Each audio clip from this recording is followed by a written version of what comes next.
Okay, impress me. Shadow Gambit, Yuki's Wish. All right, we started, or I think we saw Shadow Gambit downloadable content in the last set. And it's probably because I picked it up just a little while ago for dirt cheap. It is dirt cheap, I think, still as part of the summer sale. And this was from the 6th of December, 2023. Steam trying to push some relevance on me from Mimimi Games. Again, a tragedy what happened to that studio. Real tragedy. But apparently these games just don't sell well enough. Kids aren't interested in thoughtful, reasonable, puzzle-like tactics games. They want to blast you in the face with a super shotgun. That's what they want to do. This is $9.99 right now. And again, if I ever finish the base game, I'll pick up the DLC. That's my policy these days. So it is Yuki and Kuma from Shadow Tactics, Mimimi's other tactics game set in Japan. It's very good. It's one of the reasons I had this game on my wish list alongside Desperados 3 and main game integration. Okay, I'll get to it when I get to it. If I get to it. Surf's Up, bro. Angelina spectator mode, friends only leaderboard. It's because those are the ones that aren't hacked.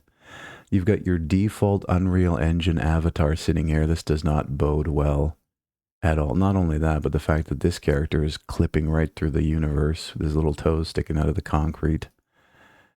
Okay, so somebody slapped together a bunch of prototype crap in Unreal Engine and published it to Steam, which is a thing you can do in 2025. And hopefully it's free. Yeah, it's free. Okay, Surf's Up is a free-to-play, high-speed multiplayer platformer where precision movement and air surfing are keys to setting your personal best time or even breaking a world record. Remember Leafy is Here? I used to watch that guy all the time when I was at one of my bitterest lows. You think I'm bitter now? Ooh. Oh, I was like chewing raw coffee beans back at the end of my indie game development career.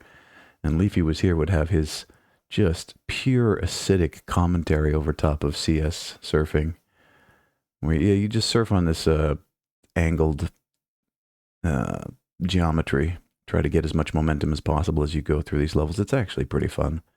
It takes a lot of skill. That's almost a pure skill-based experience in gaming. This is from Mark Arneman, came out on the 6th of July, published by Bear Like Lion. Okay, free, sure. Although there is a supporter bundle coming soon where you'll be able to give Mark 13 of your hard-earned dollars. Classic Surfed reimagined in the Godot game engine. Is it Godot? But is this not the Unreal Engine? Dude?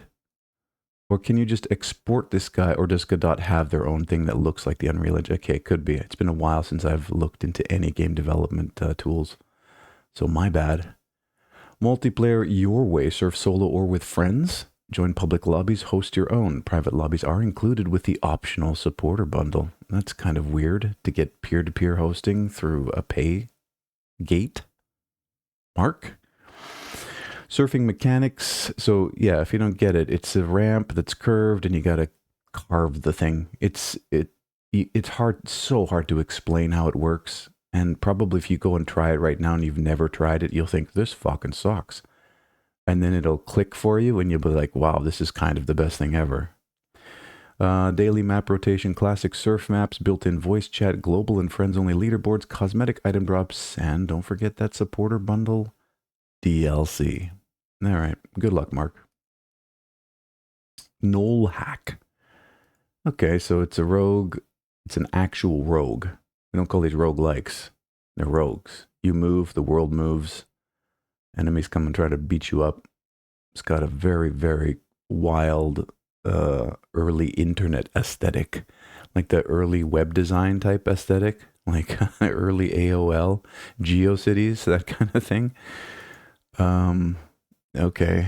I'm not sure about these currencies up here, though. It does make me a little hesitant. Whenever I see this, I get mobile game PTSD. All right. Knoll Hack is a remastered and enhanced version of the classic rogue-like game NetHack. No, it's Rogue game. See, they don't even know anymore. It's just pulling crap out of thin air. NetHack, one of the most iconic games developed in the 1980s and 1990s. No one here is young enough or old enough to remember, except me. Came out on the 29th of April, 2025. From, I'm going to butcher this, Yvan Milan Pelletri. Know what that is? It's free for some reason. Traditional rogue with turn-based gameplay. I'll just edit on the fly like this. Modern user interface, legendary strategic depth of NetHack. Legendary. Again, these are the kind of things that are not really legendary so much as they're relics. Sitting in tombs and catacombs, waiting to be rediscovered by the brave few. Endless replayability. I'm out. Several new features. I should just start doing that when I come across either a cat girl or something that wants me to transition to a woman, or endless replayability. I should just skip it and be like, all right, I know I'm not going to ever play it. All right, you're a hero sent by your deity. Yeah, well, we all are, in a way. Roguelike gameplay, rich class and race system, 13 classes, 5 races. Isn't there a big push in Dungeons & Dragons to get rid of all the races because it's inherently racist? I mean, that's kind of how the race system works. I don't know. Make Dungeons & Dragons great again. Deep item and magic system, challenging permadeath in classic mode only. Technical information. In the case of multiple GPUs, NullHack uses the integrated GPU by default. If you want to do this with your dedicated GPU, you got to enable it. All right. If your game is stuck on the loading screen, it's probably because the developer couldn't figure out how to make the game work on your system. Your computer is incompatible with the Steam version of NullHack. Isn't that the other way around? No? Doesn't it mean that your game is incompatible with people's computers? I'm good. I played this when it came out in 1980. Rekindled trails, and the irony is that it looked like that in my mind. I didn't need the graphics. Okay, who are these goat people? Why are the horns shaved? It's kind of scary. All right. I mean, it looks like it has character, but you're an anthropomorphic goat person. Why? But yeah, it's beautiful. Impressionistic. I don't get any sense that there wasn't a lot of effort put into this, for sure. Gather and sell faraway goods to rebuild ruined towns and bring back light to a dark world in this cozy adventure game. With the help of your fire companion, fish, pull, and mine natural resources in Arturus to unite the people of this strange yet fantastic world. Came out on the 30th of June from Kiwik, published by Kiwik and Naga. There is a demo. They want $24 for it normally, currently $18.79. Get on their Discord. Tell them how you feel about the game. Join a community of like-minded, lonely people. Enter your unique and fantastic world. Fish, pull, and mine. Sell your goods using a tile-based inventory system. Oh. Okay, so that's sort of interesting. I'd be curious to see how that works. Rebuild a world in ruins. Rekindle the light. You might long to savor your journey through the world, but the flame holds your soul and does not forgive. Obey, soul, and perhaps you'll earn your second chance. All right, I'll give it a chance. I mean, okay, all right, okay. Duo Q. What is this? I see a pink-haired cat girl already. Immediately, I'm not interested. Tala, I'll enter entry for this next section since you can only stun enemies, so just watch me slay. Okay, now it's a game for these types of people. Your green-haired Karen and the pink-haired cat girl, both of whom in real life are 300 pounds and have never felt the touch of a loving hand. All right. So it's a co-op, sort of first-person, It Takes Two kind of thing. That's my guess. Squad up with Tala, a mysterious and flirty... Why? It's for people who don't understand love. I think that's what it is.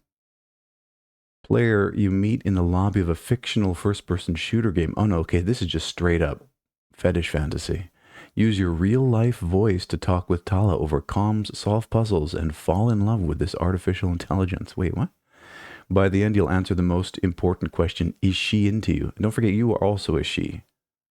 So it's just a lesbian fetish fantasy, probably made by a dude. Anyways, 30th of May, 2025 from the Duo Crew and USC Games. This is a student project, bro? What professor? Well, it's California. Okay, that makes perfect sense. Two-player game played entirely in single player, an e-dating sim about romancing another person, an online game. Learned about her IRL life. She has no R. There's no R in this L. It's just all L all the way down. Overcome multiplayer like challenges. So is it a multiplayer game? Nope. Uses voice recognition with AI generation. Lots of love from your team. Nah. Good luck. I weep for this generation. I really do. What is this? The Ashes of the Skyborn. No, I know now. I totally know what it's like to be an old man because I am an old man and I see. But I don't think my father had it this bad with how just fucking weird the kids are. Like it was nicer when they were rebellious and out doing crazy stuff in the street. But now they're sitting in the basement online all day, never interfacing with another human being, and this is what we get. This is the punishment. And these people vote, and then that produces the world that we end up living. Oh, dig me out. Ashes of the Skyborn. Explore a world filled with mystery, danger, and unexpected discoveries. Go do it right now. Go do it. It's just open the door, keep walking, you'll find it. Create a unique hero by customizing weapons and equipment and suit your playstyle. Level up, unlock new abilities, and prepare to face a powerful boss that can challenge even the most experienced warriors. Again, I look at the screenshots. We're not getting much out of this one. The camera is way too far away. Okay, there's a whole bunch of things wrong with this. 23rd of May, 2025 from Tourniquet Games, self-published. Probably their first game ever made. $1.29. Stylized 3D graphics, character upgrade system, variety of weapons and equipment, exciting battles with bosses, and that shovelware feel of those games that were sitting in the discount bin at the drugstore that you'd never heard of. Take home, play them on your Xbox and wonder how the hell they got published. All right. Dark Resolve. That's what I have every time I sit down to the microphone here. This is one of those horror-like, someone stalking you. They really, really love the Resident Evil aesthetic. Decided they wanted to do it. You've got your flashlight. At least the flashlight light cone is decent. Graphics are decent. It's okay. It's fine. It's not one of those, let's put a PSX filter over everything and pretend like this game came out 30 years ago. Immerse yourself. Okay. This is another one, an auto skip. Immerse yourself in a chilling nightmare where the darkest corners of the past come to life to haunt you. This is a tense first-person psychological horror game that transports you into the heart of an abandoned police station. ... Came out on the 25th of June from Stunt. There's a whole Stunt collection on Steam. They want 90 pennies for this. Really, you're really undervaluing yourself here. That's at least worth $1.50. The old station is not just a collection of rooms, but a living archive of pain and injustice. Each document you find, each record is a new piece of the puzzle. Survival and investigation mechanics, so walk around and click on stuff. Uncover the curse and bring peace. Prepare for a night you'll never forget. I've already forgotten. The Meowficer. All right, for the cat people out there. Of course, you've got the, is it dichromatic? Is that what the word is? Where each eye is a different color? It's the most ultimate rare thing.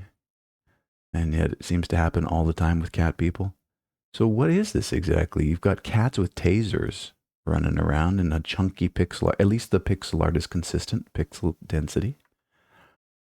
In this top-down single-player pixelated role-playing game, you play as a cat in the police force, talking with your allies, fighting in intense gunfights, unraveling the lore, and making moral decisions. Came out on the 30th of March, one day before my birthday, from Sunil Parab.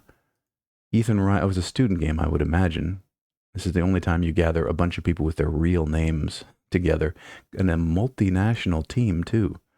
Got a bunch of Woos, a Zoo, a Rezkov, a Mao, a Mui. It's free. Look at this copy. This is the tightest copy we've seen in weeks. War is broken up between the Cat Kingdom and Dogland. In Meowville, a city near the border between the two powers, you are a mere lieutenant in the police force. With tensions between dogs and cats in the city at an all-time high, however, you'll be forced to make moral decisions, fight for survival, and save the city. I got to admit, I'm curious. You're not really a cat boy so much as you are a cat cop. And what's the thing that all the kids say now? Defund the police and all cops are pigs. Isn't that what it is? I can't remember. They're not. All cops are pigs until you need one. And then you wish one was there who cared about you. What is this brony pony nonsense? What? Here's some more severe mental damage. This is all middle-aged men with just broken brains. Mare Dare. Play as the berry-loving mare, Mary Berry, and collect all the berries while avoiding nasty spikes. See, when shows like this were on when I was a kid, I wouldn't watch them. I'd watch G.I. Joe instead. And I think you make that choice. That's the first moral choice you make as a child without parent supervision. And they let you watch stuff like this and then just programs you for the rest of your life. I think that's what happened with Pokemon too. Like a lot of kids just brain rotted from watching Pokemon and other Japanese cartoons because it wasn't for you. Wrong culture. Whoops. Maybe that's all just a psyop. And all these kids who've watched every episode of One Piece right up into their adulthood have been just programmed by the Japanese government to sit at home, trade cards, watch anime.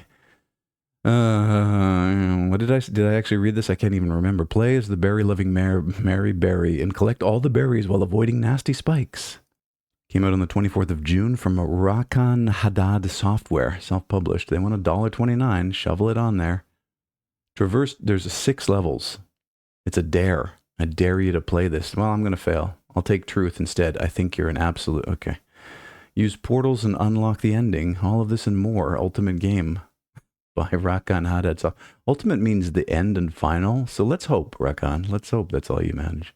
Don't let this person get too much power. All right. Serious Survivors. Somebody really loved Serious Sam. And then they thought, well, let's just put a little pixel texturing on the 3D art. And we'll just do Serious Sam. I mean, that's fine. It's an homage more than anything else, a tribute. It's an absolutely rock-ass, ugly UI. The most explosive roguelike boomer shooter, fully packed with serious action, wicked humor, and good old bloody fun. Blast hordes of bastards, stack insane perks, and unlock new stuff. Survive. Or get shredded trying, and try again. Came out on the 17th of June from Entropy Surfers. Self-published, it's free. Why? Why is it free? I mean, you get it. It's a boomer shooter. It's got the classic smooth movement, probably no reloads. You just keep blasting until you run out of ammo, but you never run out of ammo because it's balanced enough so you always have ammo as long as you keep killing. Hell is empty and the monsters are here, waiting for you to fill them with lead. Monsters go rawr. Clash with waves and waves of bloodthirsty enemies. You know, I think you can probably buy the entire Crow Team Serious Sam Classic Collection for $1. And that's actually a game that was made over a course of years with multiple developers, tons of love put into it, you know, extreme levels of polish. Or you could play this. I mean, you know, you got your choices. It's nice to have choice, isn't it? Start with a trusty pistol, end up with the walking arsenal of destruction. Upgrades go oh no, they've added in the roguelite elements. Great. Every few minutes you get to pick a thing that will end up breaking the game. Nice. Unlocks go, oh yeah, one more run, baby. Just died after 20-minute rampage. Don't worry, the next run is just seconds away because you don't have a job to go to. You don't have any responsibilities. You don't have any real-life friends to go and meet. Just keep grinding. Just keep grinding. Quick restarts and addictive gameplay loops will keep you saying just one more until the sun comes up. Your sleep schedule never stood a chance. I was talking with someone the other day about how a game has not done that to me. And it's probably because I'm old and jaded and everything, but the last time a game did that to me where I was just playing through the night and the sun would creep in through the window was Minecraft. Yeah. And I've had plenty of opportunities. Just nothing has gripped me like that. The developers described the content like this: unrealistic creatures, blood, and gore killing. All right, thanks for the warning. Guncaster. Is this the one that mixes spells and shooting? Okay, got kind of a consistent art style. Boomer shooter, except you're shooting with finger guns and spells. Blast your way through hordes of minions to take back your tower in a world filled with evil and chaos. Explore charming, ever-changing environments, expand your arsenal of spells, and reclaim your stolen art of gun casting. Came out on the 23rd of May from Grimoire Studios, self-published. It's free. So many free games. Like really, if you just wanted to dedicate yourself to playing all these little trash experiences, you would never have to spend a penny on video games. You're a wizard who's been evicted. Yeah, that's what's going to happen when mom finally realizes that you should have been paying rent for the last 15 years. Master the art of movement, spellcasting without limits. The ultimate spell of destruction is guns. When you're out of spells, there's always your most trusted spell, your gun. These are not mere tools of war. They are extensions of your will, forged to obliterate anything that stands in your way. From rapid-fire machine guns to earth-shaking rocket launchers, your arsenal is built for carnage. Fire away until your spells recharge, then mix magic with firepower to unleash devastation like never before. Do you have what it takes to wield magic and gunpowder in perfect harmony? Step into Guncaster and find out. I mean, okay. Kind of wasn't sold until that last paragraph. Give it a try. The Path of Blades. Oh my goodness. Turn up the pixel filter higher, bro. I think I can still see some of the artwork. What is this? So no controller support, I would imagine. I mean, you know that they thought they were being clever with the super minimalistic health and stamina bars down here, but you weren't. You were just being lazy. So it is actually 3D art under all this. They've just put a filter on the camera that pixelates everything to hide whatever asset packs they used and try to give it this aesthetic that no game ever had. Even if you go back to Ultima Underworld back in the day, it had cleaner pixels than this. It's just dirty, muddy. Nice little AI-generated splash art here. The Path of Blades, a brutal arcade-style dungeon crawler with modernized combat, but way, way, way retroized graphics. Souls-like intensity, retro-inspired visuals, yeah. Classic dungeon crawling, reimagined arcade Souls-like gameplay.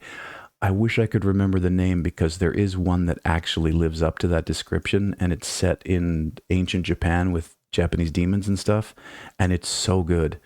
And I can't remember the name, and I apologize. Whatever. And the name's not going to appear on the screen because I don't edit these things. I just fire and forget. But yeah, if you know what I'm talking about, you're definitely in the know. It's coming soon. There's a demo out. Looks so good. This came out 30th of May from Kobe Justice and Megabeats Gaming. It's free. This is actually appropriately priced. First-person, third-person combat, dynamic combat system, wield an arsenal of weapons, arcade Souls-like gameplay, destructible barrels and loot, unforgiving traps and ambushes, pixelated modern aesthetic. No, it's not. It's a camera filter turned up to like 64 by 64. A fusion of Doom-inspired retro pixelation. Have you played Doom once and was like, I can do that? With modern lighting and physics for a fresh but nostalgic experience. Mature content is mostly gore and violence. You know, I want to see just how far off from this pixelated modern aesthetic description this is. So sure, I'll play it for 3 minutes. All right. 18,131 games have been viewed. You have yourself a fantastic day.